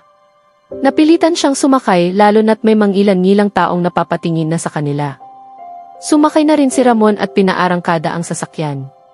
Pinupuno mo ako, Ella, galit na sabi nito. Tila naging hudyat iyon upang manumbalik ang galit na nadarama niya. Ano ba ang pakialam mo sa akin? Ginagawa mo rin naman yon, di ba? Ang lakas ng loob mong bawalan ako pero ikaw, harap-harapan mong ipinaparada sa akin si Paula. Huwag mo akong piliting ulitin lahat ng sinabi ko sa'yo dati, tanging sabi niya. Nagpupuyos ang dibdib na nanahimik na lamang siya. Ayaw na niyang marinig ang pananakot nito sa kanya. Kinamumuhian niya ito. Ilang sandali pa ay pumarada na ang sasakyan nito sa bahay nito. Hindi sana siya bababa, ngunit binuksan nito ang pinto sa gawin niya at hinigit siya palabas ng sasakyan. Pagkuan ay iginya siya nito papasok sa bahay. Isinandal siya nito sa pinto. Ngayon, hayaan mo akong ibigay sa iyo ang gusto mo para hindi ka na maghanap ng ibang lalaki. Sinibasib nito ng halik ang kanyang mga labi. Noong una ay pilit niya itong itinutulak palayo, ngunit gumaan ang mga labi nito sa kanya at basta na lamang niya natagpuan ang sariling tinutugon ang halik nito. Nailabas niya ang kanyang matinding pananabik na mahagkan nitong muli. Nalimutan agad niya ang lahat. At katulad ng nagsayaw sila noon sa dance floor, nabalik na naman ang kanyang gunita sa patrial. Sa nakaraan, ganoon pa rin ang epekto ng mga halik nito sa kanya. Tila hindi kumupas ang tamis niyon sa tagal ng panahon. At parang ayaw na niyang kumalas dito sa pagkakataong iyon. Kay tagal niyang hinintay na mahagkan nitong muli. Sabik na sabik siya rito. At noon lang niya napatunayan na mahal pa rin niya ito. Batid niyang kahit na ano ang gawin niya, hindi niya ito magagawang kalimutan. Ngunit alam din niyang hindi na niya maibabalik pa ang matamis nilang kahapon, kaya nagpaubaya na siya sa pagkakataong iyon. Lahat-lahat para dito. Bumaba ang mga labi nito sa kanyang lieg at pinaliguan iyon ng halik. Ramon. Sambit niya. Ella. Pinangko siya nito habang magkahinang pa rin ang kanilang mga labi. Hinagka nito ang buo niyang katawan, dinama. Muli ay isinuko niya rito ang lahat ang kanyang puso, ang kanyang kaluluwa. At muli ay naging napakaganda para sa kanya ng buong paligid. Lahat ay may kulay. Kagaya noong una. Ramon. Napaungol siya, sabay ikinapit ang kanyang mga binti sa katawan nito. Ella. Pagkatapos ng matamis na sandaling pinagsaluhan nila, nanatili siyang walang kibo. Nang magsalita ito ay saka pa lamang niya naunawaan na nasa kasalukuyan siya. Ngayon, siguro naman hindi ka na maghahanap ng iba. Pwede nating ischedule ito. Paano kung 3 beses sa isang linggo? Nag-init ang sulok ng kanyang mga mata, ngunit hindi na siya umimik. Tinalikuran niya ito. Nais niyang bumangon ngunit tila walang lakas ang kanyang mga binti. Nagkunwari siyang tulog upang hindi na ito magsalita. Nakatitig si Ramon sa kisame. Hindi na niya alam kung gaano siya katagal sa ganoong posisyon. Bumaling siya kay Ella. Alam ng langit kung gaano niya ito gustong hawakan, hagkan, at yakapin ng mahigpit na mahigpit. Hindi pinakupas ng panahon ang lahat ng nadarama niya para dito. Nais niyang umiyak. Nais niyang magwala, ibato sa dingding ang bawat makita niya. Walang awa ang kapalaran, himutok niya. Walang kahirap-hirap ang gusto niya sa buhay. Si Ella lang, wala nang iba. Ngunit hindi naman ito naging kanya. Kahit noong mga panahong nasa patrial pa sila. Makasarili lang siyang suklam, ani ng kanyang isip.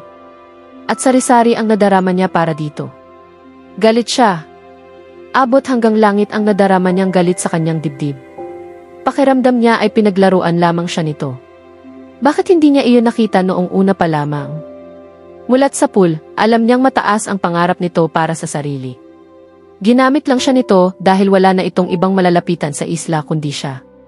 Nangako naman siya na gagawin ang lahat para dito dahil mahal na mahal niya ito. Sa huli ay naisip niyang napakabobo pala niya. Ang buong akala niya ay pareho sila ng nadarama, ngunit nagkamali siya. Isinumpa niya na mamahalin niya ito habang siya ay nabubuhay. Nangako rin naman ito noon sa kanya. Isa lang naman ang ipinagkaiba nila, naging totoo siya sa kanyang pangako, samantalang ito ay hindi. Nangako itong hihintayin ang pagbabalik niya, ngunit ni isang sulat niya rito ay hindi nito sinagot. Dumating pa nga noon ang pagkakataon na halos mawala na ang katinuan niya, dahil wala siyang natatanggap ni isang sulat man lamang mula rito. Siguro ay pinagtatawanan siya nito at nagagalit siyang lalo dahil sa isiping iyon. Mataas na siya ngayon, malayo na ang narating ngunit hindi pa rin makawala sa kahapon ng dahil dito. Parang miserable pa rin ang kanyang buhay. Minsan ay naitanong niya sa sarili kung bakit siya nagkaganoon. Wala naman siyang masamang ginawa sa kapwa niya. Ang tangilang niyang hinangad sa buhay ay ang mapaligaya at maibigay ang lahat para kay Ella. Iyon lang.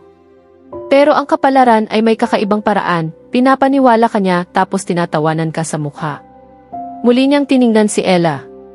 Mistula itong isang batang inosente at napakahina. At iyon din ang naging dahilan kung bakit naging miserable ang kanyang buhay sa mahabang panahon. Ngunit alam niyang hindi nga ito ganoon. Sa huli ay pinagbigyan niya ang sariling kagustuhan na mahawakan ito at makalapit ng masiguro niyang tulog na ito. Marahan niyang ikinulong ang katawan nito sa kanyang mga bisig. Ngunit hindi nito kailangang malaman ang kanyang tunay na nararamdaman. Na walang nabago sa pagmamahal na inukol niya rito noon. At hindi ang nakalipas na mga taon ang makapagpapabago niyon. Natagpuan na lamang niya ang sariling hinahaplos ang mga pisngi nito. Pinaliguan niya ng mga mumunting halik ang mukha nito. Kay tagal niyang hinintay ang pagkakataong iyon. Nais niyang maiyak at matawa sa lahat ng mga nangyari. Hayon siya at parang batang sabik sa kandili ng isang ina sa piling ng babaeng pinakamamahal niya, ngunit hindi na maaaring maging kanya kahit kailan. Nang gumalaw ito ay hindi na niya iyon inalintana. Ang tanging nais lamang niya ay ang makalapit dito. Mayakap at maramdamang muli ang katawan nito. Ramon? Bigla ay nanigas siya. Agad niyang inalis ang kamay sa pagkakayapos dito. Wala, kunway sambit niya. Ano ang ginagawa mo? Tanong nito. Wala akong alam. Natulog din ako eh. Bakit? Nagising ba kita? Sige, matulog ka na uli. Bukas, aayusin ko ang schedule ko para dito. Ramon, matulog ka na, asawa ko. Huwag mo akong piliting ulitin ulit. Iyon lang at lumabas na siya ng kwarto. Saan naman ang punta mo, Ella? Nanlalaki ang mga matang tanong ni Sachi sa kanya. Sa isang lugar. Pero babalik din ako. Kailangan ko lang magpahinga ng kaunti. Pasensya ka na. Hindi pa man, eto, on leave na kaagad ako. Tipid siyang ngumiti. Kailangan niyang magpahinga kahit na saglit lamang. Hapong-hapo na siya. Pakiramdam niya ay na-drain siya ng husto. Wala yon. Basta't bumalik ka kaagad ha. Tumango siya. Saan ba talaga ang punta mo? Boracay siguro o Dakak. Kung saan ako may makukuha agad na plane ticket. Niyakap siya nito. Mag-iingat ka. Pangako mo na mag-enjoy ka ha. Tumango na lamang siya. Kapag may gwapong afam, uwi mo. Napangiti na siya. Subukan ko. Nakapamulsa lamang si Ramon sa loob ng kanyang opisina. Tanaw niya sa salaming bintana ang maingay na lungsod, ang mabilis na takbo ng buhay. Nasubukan na niya ang lahat ng iyon. Pinagdaanan na ang hirap. At nagtataka pa rin siya magpahanggang sa ngayon kung bakit kairami pa ring tao ang umaalis sa tahimik na probinsya upang sumabak sa gyerang iyon. At hindi niya napigilan ang maalala ang nakaraan. Walang kakilala si Ramon sa Maynila. Wala siya ni isang kamag-anak na naroon, ngunit desidido siyang magsumikap sa sarili niya. Marami siyang pangako at pangarap at lahat ng iyon ay balak niyang tuparin. Mayroon siyang baong kaunting pera at iyon ang ginamit niyang pambayad sa isang maliit na kwarto na agad naman niyang natagpuan. Kinabukasan din ay agad siyang naghanap ng trabaho. Hindi siya huminto hanggang sa makakita siya. Janitor sa isang ospital ang una niyang natagpuan. Hindi na siya nagdalawang isip dahil higit na mataas kaysa sa sweldo niya sa pawn shop sa probinsya ang matatanggap niyang sweldo. Panggabi siya. Mula alas 7 hanggang alas 2 ng madaling araw. Ngunit hindi siya nakontento sa ganoon. Nais niyang agad na makapag-ipon kaya naman naghanap pa siyang muli ng trabaho. Nakakita naman siya, messenger sa isang di kalakihang opisina. Mula alas 8 hanggang alas 5 naman ang kanyang trabaho roon. Broken hour ang naging pahinga niya ngunit hindi niya iyon alintana. Tuwing pagod na siya, inaalala lamang niya ang magandang mukha ni Ella at sapat na iyon upang lalo niyang pagbutihin ang kanyang trabaho. Ang day off niya sa ospital ay araw ng Linggo. Ang day off naman niya sa opisina ay Sabado at Linggo. Kapag Sabado ng umaga at Linggo ay umi-extra siya sa fishport bilang estibador. Sanay siya sa hirap ngunit ng mga panahong iyon ay halos sumuko na siya sa hirap na ginagawa niya. Ngunit punong-puno siya ng determinasyon. Bukod kay Ella, ang ginawa ng mga Inevilla sa kanyang ama ang nagtulak sa kanya upang lalo siyang magsumikap. Gagawin niya ang lahat upang sa muli niyang pagbabalik sa Patrial ay mapatunayan niyang may narating siya. Kahit pagkagaling sa pinapasukang ospital ay pagod na siya, pinipilit pa rin niyang sulatan ang kanyang kasintahan sa probinsya. Basta natatagpuan na lamang niya ang sariling napupuno ang mga papel sa dami ng kwento niya rito. Bago siya umalis ay napakiusapan na niya si Gracia na sa pawn shop niya pababagsakin ang sulat sapagkat ayon na rin dito ay linggo-linggo na itong uwi sa Patrial. Mas mapapabilis ang pagdating ng sulat kay Ella. Kapag inasahan kasi niya ang kartero, palibhasa ay ilan lamang ang sulat na dumarating sa isla, kalimitan ay ilang buwan bago ito magtungo sa kanila. Noong unang mga buwan ay hindi niya alintana na hindi tinutugon ni Ella ang kanyang mga liham. Naisip niya na baka hindi ito makaalis ng Patrial. Nang lumaon ay kinabahan na siya. Magsisiyam na buwan na siya sa lungsod, ngunit ni kapirasong sulat ay wala itong naipadala sa kanya. Gusto sana niyang bumalik sa isla, ngunit bago niya iyon ginawa ay nagpasya siyang sulatan si Gracia. Naisip niyang baka nagkaroon ng problema sa post office at walang natanggap ni isang sulat si Gracia. Hindi naman lumipas ang isa pang buwan at sumagot na ito. Ramon, kumusta ka na riyan? Kami sa isla ay maayos naman. Iyong tinatanong mo kung naibigay ko ang mga sulat kay Ella, oo ang sagot ko. Lahat ng sulat mo ay ibinigay ko sa kanya. Nagtataka nga ako kung bakit mo naitanong. Buong akala ko pa naman ay nagsusulatan kayong dalawa. Maayos naman ang lagay niya noong huli kaming nagkita. Baka lang nagkaroon ng kaunting problema, kaya hindi kanya nasasagot. Huwag kang mag-alala, pag uwi ko ngayong linggo ay itatanong ko sa kanya ang tungkol sa sulat mo. Palagi kang mag-iingat dyan. Gracia. Patuloy siyang umasa na susulat din si Ella sa kanya. Makalipas ang 5 pang buwan ay nagpasya siyang muling sulatan si Gracia upang alamin kung bakit nanatiling walang tugon mula kay Ella. At nanlumo siya sa naging sagot ni Gracia. Ramon, ayaw ko sanang sa akin magmula ito pero naaawa naman ako sa iyo na wala kang kaalam-alam sa nangyayari kay Ella. Palagi ko silang nakikita ni Teddy Inevilla na magkasama sa batuhan sa tuwing umuwi ako sa isla. Sa pagkakaalam ko, mayroon na silang relasyon. Sana naman ay huwag mong masamain iyon, Ramon. Kasi naman ay baka nalulungkot na rin si Ella dahil wala ka rito. Nakausap ko si Ella, ang sabi niya ay mabait daw si Teddy. Maging masaya na lang tayo para sa kanila. Sa tingin ko ay malaki ang maitutulong ni Teddy kay Ella. Mag-iingat ka palagi riyan at kalimutan mo na si Ella, Ramon. Hihintayin ko ang pagbabalik mo sa Patrial. Gracia. Nakuyumos niya ang sulat at natagpuan na lamang niya ang sariling umiiyak. Paanong nagawa iyon sa kanya ni Ella? At sa isa pang Inevilla. Para siyang pinagsakluban ng langit at lupa.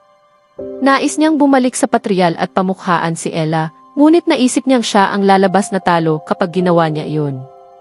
Tulak ng sari-saring emosyon ay muli siyang lumiham dito. Mayroon pa rin kasing bahagi niya ang hindi makapaniwala sa ginawa nito. Muli ay hindi ito tumugon. Nang sulatan niya si Gracia, ang sabi nito ay sumama na ito kay Teddy Inevilla. Nagsama na ang dalawa ngunit hindi pa raw kasal. Sukdulan ang nadama niyang paninibugho. Noon higit kailan paman ay nais niyang magtagumpay. Lalo niyang sinagad ang kanyang sarili. Nang mga panahong iyon ay nagbitiw siya sa trabaho niya sa opisina upang makapag-aral sa umaga. Nasa 3 taon na siya sa kolehiyo nang dumating naman sa buhay niya si Mr. Fidel Hidalgo, ang matandang lalaki na tumulong sa kanya upang magtagumpay. Isang gabi ay naglilinis siya sa hallway nang may marinig siyang ungol na nagmumula sa isang kwarto sa hospital. Hindi na siya nagdalawang isip na pumasok doon. At natagpuan niya ang matandang lalaki na andap-andap sa kama nito. Ginising niya ito. Sir, anya habang niyugyog ang balikat nito. Nagmulat naman ito ng mga mata. Roger. Saglit lang po, sir. Tatawag ako ng nurse sa station. Aktong lalabas na siya nang pigilan siya nito. Saglit lang. Ano po yon? Nagtatakang baling niya rito. Huwag ka nang tumawag ng nurse. Kinamumuhian ko silang lahat. Binibigyan nila ako ng mga gamot na hindi ko kayang inumin. Ayaw ko nang matulog. Ilang araw na akong natutulog. Ano nga pala ang pangalan mo? Nagtataka man ay sinagot niya ang tanong nito. Ramon po, sir. At janitor ka rito. Oo, sir. Ramon, anak, pwede bang tulungan mo akong makauwi sa bahay ko? Ayaw ko na rito. Naku, sir, hindi ko po pwedeng gawin yon. Mawawalan po ako ng trabaho, nakangiti nang sabi niya. Bigla ay naalala niya ang nasawing ama. Kung ganoon, pwede mo ba akong tulungang kausapin si Roger? Roger. Saglit lang po, sir, tatawag na ako sa nurses station. Muli siyang pinigilan nito. Ramon, mukha namang mabuti kang bata, pakikiusapan kita, puntahan mo ang anak ko. Si Roger. Okay po, sir. Tatawagan ko na lang. Ano po ba ng telepono niyo sa bahay, Anya? Hindi umiling ito. Wala siya roon. Nasa Los Baños siya. Los Baños, Laguna. Saan po roon? Sinabi naman ito sa kanya kung saan. Wala po ba siyang cellphone? Wala. Puntahan mo siya. Sabihin mong humihingi ako ng tawad. Papuntahin mo siya rito. Sabihin mong nasa ospital ako. Pakiusap, Ramon. Nagsusumamo ang hitsura nito. Nagtataka na talaga siya. Wala po ba kayong ibang kamag-anakan, sir? Tumawa ito. Si Roger lang. Kahawig mo siya, anak. Sige na, lumakad ka na. Babayaran ko ang magiging gastos mo. Ayaw akong tulungan ng mga abogado ko. Alam nilang kapag nakita pa si Roger, hindi nila makukuha ang pera ko. Mga sakim na iyon. Lumakad ka na. Pakiusap. Lumabas na siya ng kwarto na iyon. Kinabukasan din ay nagtungo siya sa address na ibinigay sa kanya ni Mr. Hidalgo. Hindi rin niya maunawaan kung bakit iyon ang ginawa niya. Natagpuan niyang patay na pala ang anak nito. Kinuha na lamang niya ang mga natitira nitong gamit at inalam kung saan ito nakahimlay. Ibinalita niya kaagad kay Mr. Hidalgo ang nakalap na impormasyon. So, totoo nga pala. Namula kaagad ang mga mata nito. Akala ko, niloloko lang ako ng mga abogado ko. Pasensya ka na, Ramon. Ang totoo, ipinahanap ko na rin siya. Nagduda lang ako sa sinabi nila sa akin. Mabuti kang tao, Ramon. Iyan ba ang gamit niya? Turo nito sa maletang dala niya. Opo, sir. Buksan mo, Ramon. Hanapin mo kung nandyan iyong kwintas na may pendant na R. Nakita naman niya ang kwintas. Bigla na lamang itong napaiyak. Nangamba siyang baka atakihin ito sa puso. Akmang tatawag siya ng tulong nang magsalita ito. Huwag kang mag-alala, Ramon, maayos pa naman ako. Tumahan na ito. Isa ko pang pakiusap, kausapin mo ang doktor. Gusto kong madalaw ang puntod ni Roger.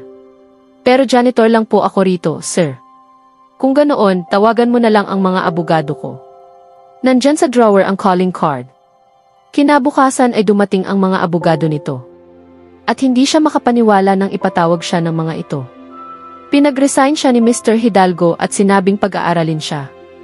Hindi na siya nagdalawang isip pa. Naroon na ang susi ng lahat. Sa mansyon nito siya tumira at napamahal din naman ito sa kanya. Totoo ang concern na ipinakita niya rito. Madalas ay nag-uusap lamang silang dalawa nito. Nalaman niyang ito pala ang nagtaguyod ng Roger Furniture and Fixtures. Napakalaking negosyo niyon. Halos nalula siya sa yaman nito. Sinabi niya rito ang istorya ng buhay niya at ganoon din naman ito. Kapwa pala istoryang pampelikula ang mga buhay nila. Nilayasan nito ng anak na si Roger dahil hindi nakayanan ang ipinataw nitong pressure dito. Artist ang anak nito. Maging isang sikat na sculptor ang ambisyon ngunit hinadlangan ito. Dahil wala ng pamilya, nang atakihin ito sa puso ay naratay sa ospital. Palagi itong nagwawala dahil sa anak nito kaya binibigyan ng sedatives. Naging parang ama na rin niya ito at matalik na kaibigan. Dinadalaw nila ang anak nito sa puntod. At nakabawi na ito sa ataking natamo. At nang makatapos siya ng kolehiyo, pinag-train siya nito ng husto. Pagkatapos ay buong tiwalang pinahawakan sa kanya ang negosyo nito. Pinagbuti niya ang lahat. Naging workaholic siya. Ito pa nga ang nagsabi sa kanyang huwag masyadong dibdibin ang trabaho. Ngunit nais niyang mas lalo pang palagin ang kumpanyang iyon. Nakaplano na sa isip niya kung paano gagantihan ang mga inivilla at kung paano pamumukhaan si Ella. Kung paano ipaparanas dito ang lahat ng dinanas niyang hirap dahil dito. Pinagmukha siya nitong tanga, niloko. Ginamit lamang siya nito. At mas malinaw pa iyon sa sikat ng araw. Minahal niya ito ng sobra-sobra at halos ikamatay niya nang malamang sumama na ito sa isang inevilla. Ipinangako nitong hihintayin siya, ngunit hindi pa man ay humanap na ito ng kapalit. Isang lalaki pang mula sa pamilyang kinamumuhian niya. Nakumpirma pa niya ang balita nang minsang dumalaw siyang muli sa patrial. Ang lahat doon ay nagsasabi na sumama na ito kay Teddy Inevilla. Ipinangako niya sa sarili na pagsisisihan ni Ella ang ginawa nito sa kanya. Kaya nagsikap siyang lalo naghintay. Nang mamatay si Mr. Hidalgo, sa kanya naiwan ang negosyo nito. Pinagyaman niya iyong mabuti. Habang lumalaon ay lalo nang umiigting ang pagnanais niyang pamukhaan si Ella.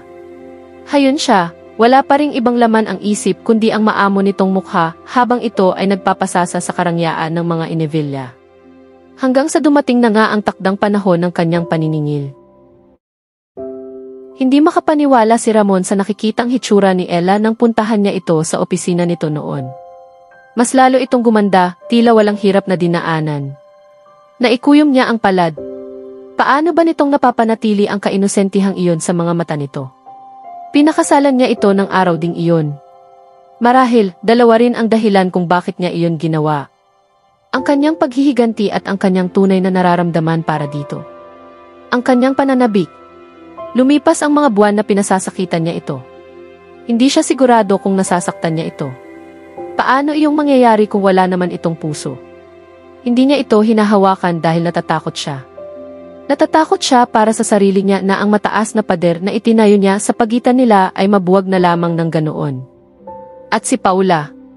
Tamang-tama lamang ang pagdating nito sa kanyang buhay. Isinama niya ito sa bahay dahil dama niyang malapit na siyang bumigay emotionally. Unti-unti ay lumalambot na ang puso niya. Sa tuwing titingnan niya si Ella ay tila ba siya kandilang naupos na lamang. Kaya nga agad siyang umaalis kapag nagkakaharap sila nito. Kailangan niyang magpakatatag at matakpan ang nararamdaman na niyang panghihina ng loob. At si Paula nga ang nakatulong sa kanya. Palagi itong nakabuntot sa kanya. Subalit ngayon na muli silang nagkaniig pagkatapos ng matagal na panahon, batid niyang muli na naman siyang bumalik sa dati. Nagsisimula na naman siya. Napabuntong hininga siya. Nagpalakad-lakad siya sa kanyang opisina. Sino ang makapagsasabing presidente na siya ngayon ng kumpanya galing kay Teddy? Lumapit siya sa isang larawan sa dingding. Iyon lamang ang natatanging larawan na hindi niya inalis sa opisinang iyon ni Teddy Inevilla. Larawan iyon ng dagat. At sa tuwing titingnan niya iyon, naaalala niya ang masasayang araw nila ni Ella sa patrial.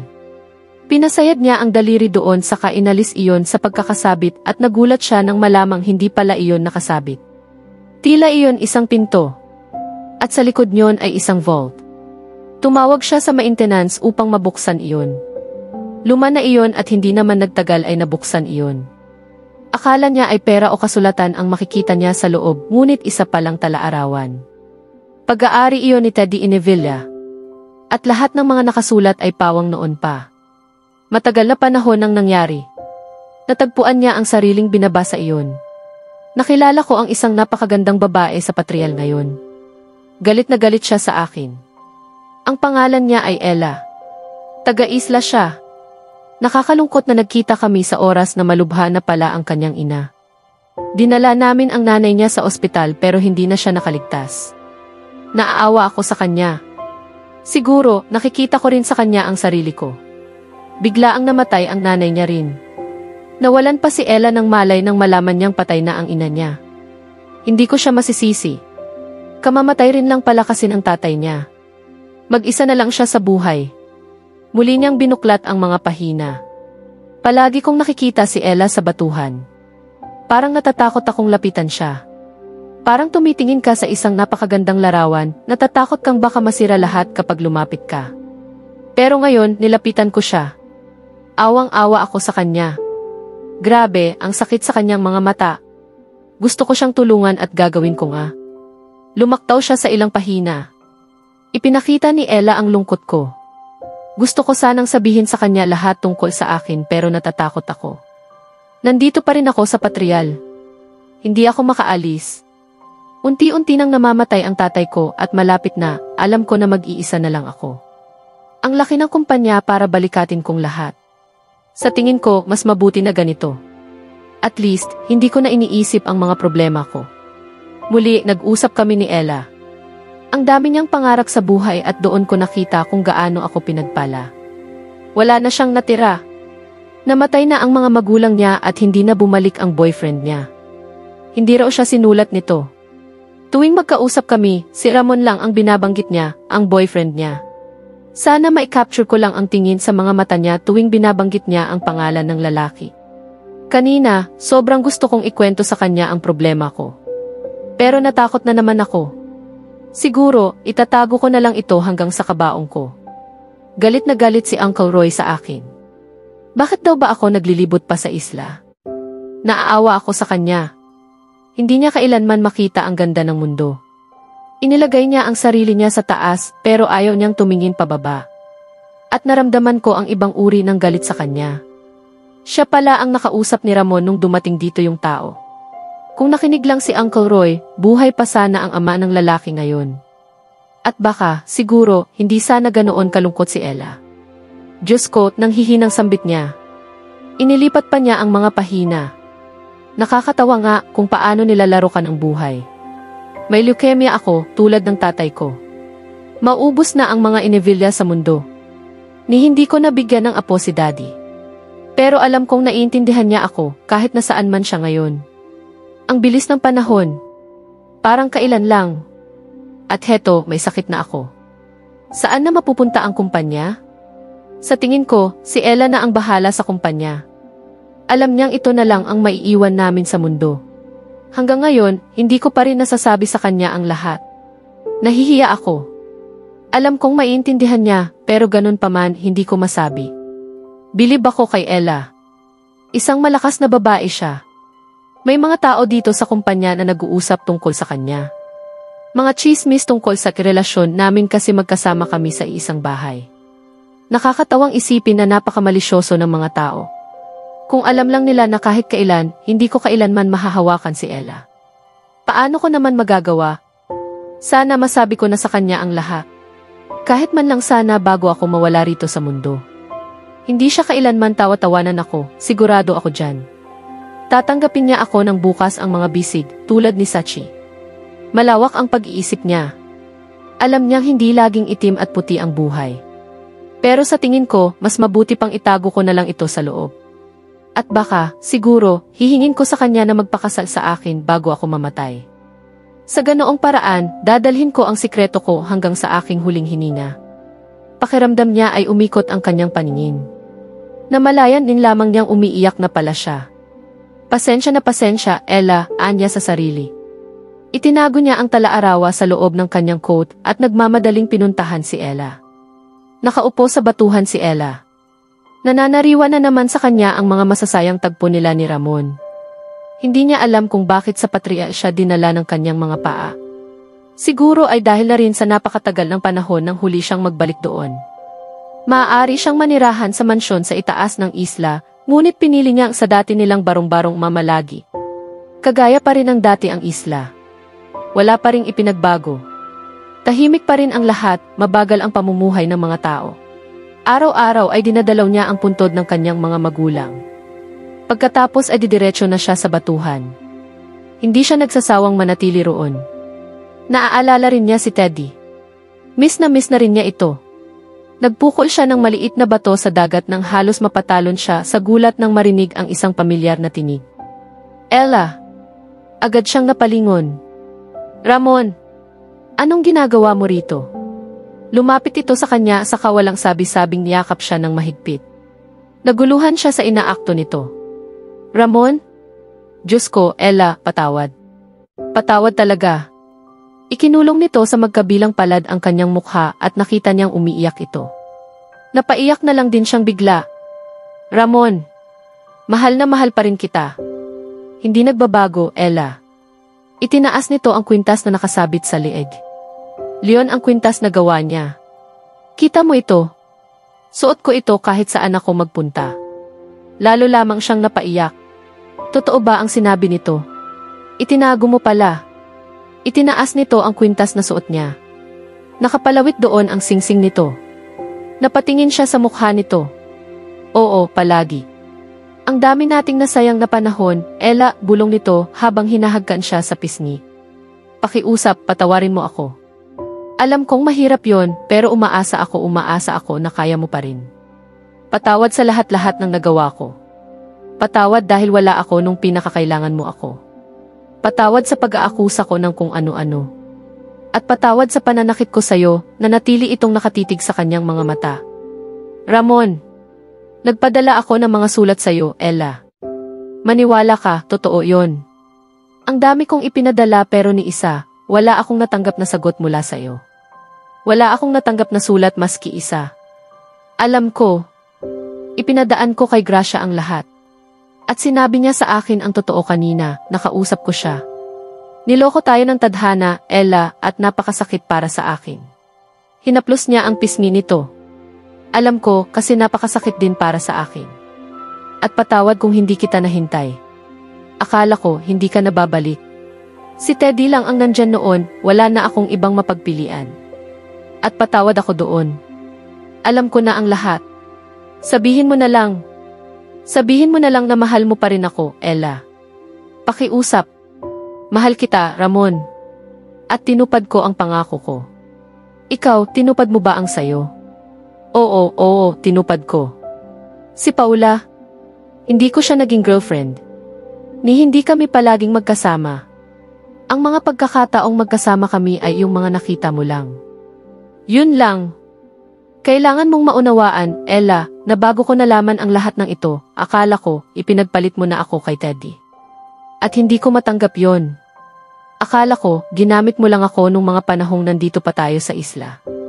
Gusto kitang kamuhian, pero na-realize kong hindi ko magagawa. Kaya inisip ko na lang na ipakita sa'yo na hindi ako apektado. Na may iba na ako. At patawad.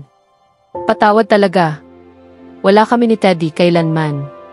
Alam ko, Diyos ko, alam ko. Paano mo nalaman? Nabasa ko ang talaarawan niya at umaasa akong mapatawad din niya ako sa ginawa kong iyon. Ipinakita niya rito ang talaarawan. Binasa niya ang ilang pahina at nabigla siya sa rebelasyong natagpuan doon. Wala siyang ideya na ganoon pala si Teddy.